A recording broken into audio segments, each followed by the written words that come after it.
2 presents percentage share of the 3 sectors in GDP. Now you can directly see the changing importance of the sectors over the last 30 years.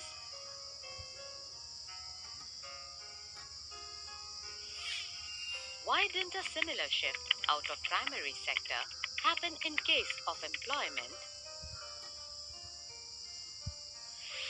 It is because not enough jobs were created in the secondary and tertiary sectors.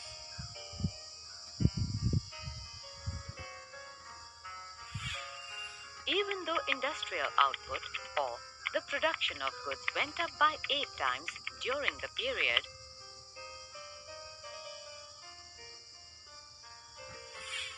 employment in the industry went up only 2.5 times. The same applies to tertiary sector as well.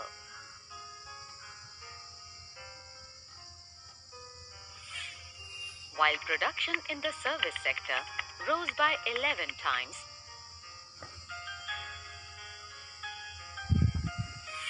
employment in the service sector rose less than 3 times.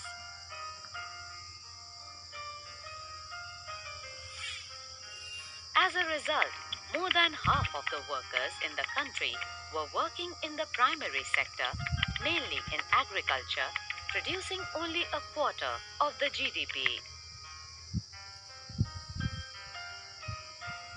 In contrast to this, the secondary and tertiary sectors produce 3/4 of the produce, whereas they employ less than half the people.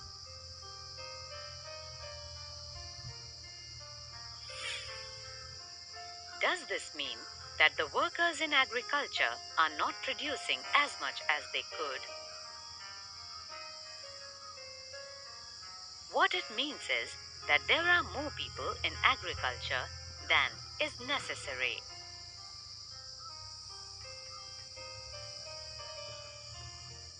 So even if you move a few people out, production will not be affected. In other words, workers in agricultural sector are underemployed. For instance, take the case of a small farmer, Lakshmi, owning about 2 hectares of unirrigated land, dependent only on rain and growing crops like jowar and arahar.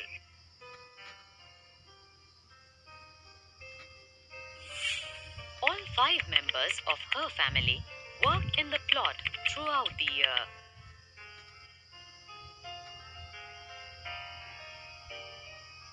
Why? They have nowhere else to go for work.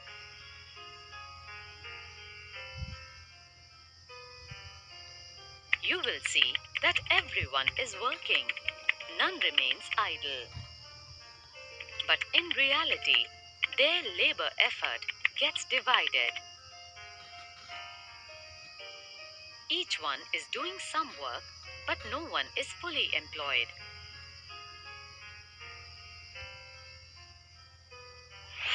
This is the situation of underemployment, where people are apparently working, but all of them are made to work less than their potential.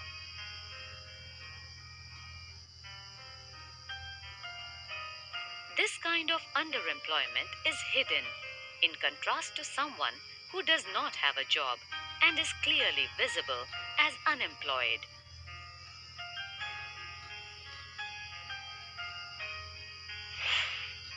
Hence, it is also called disguised unemployment.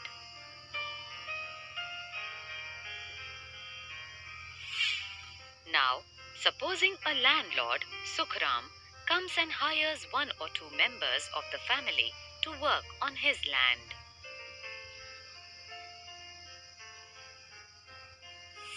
Lakshmi's family is now able to earn some extra income through wages.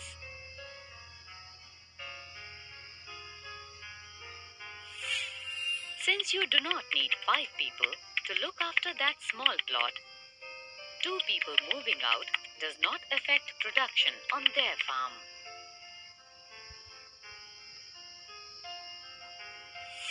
In the above example, two people may move out to work in a factory. Once again, the earnings of the family would increase, and they would also continue to produce as much from their land.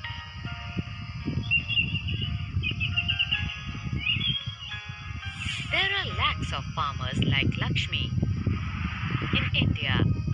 This means that even if we remove a lot of people from agricultural sector and provide them with proper work elsewhere, agricultural production will not suffer.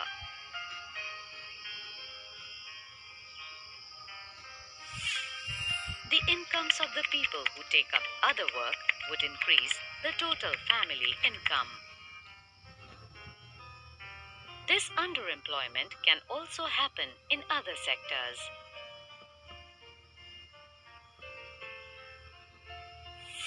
For example, there are thousands of casual workers in the service sector in urban areas who search for daily employment.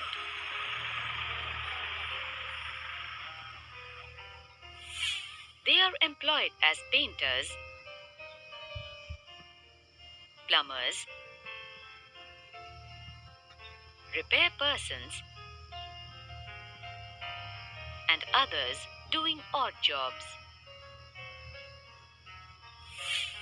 Many of them don't find work every day.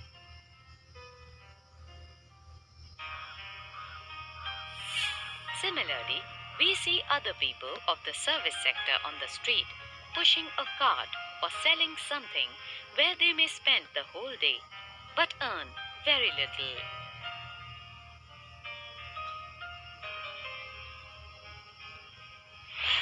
They are doing this work because they do not have better opportunities.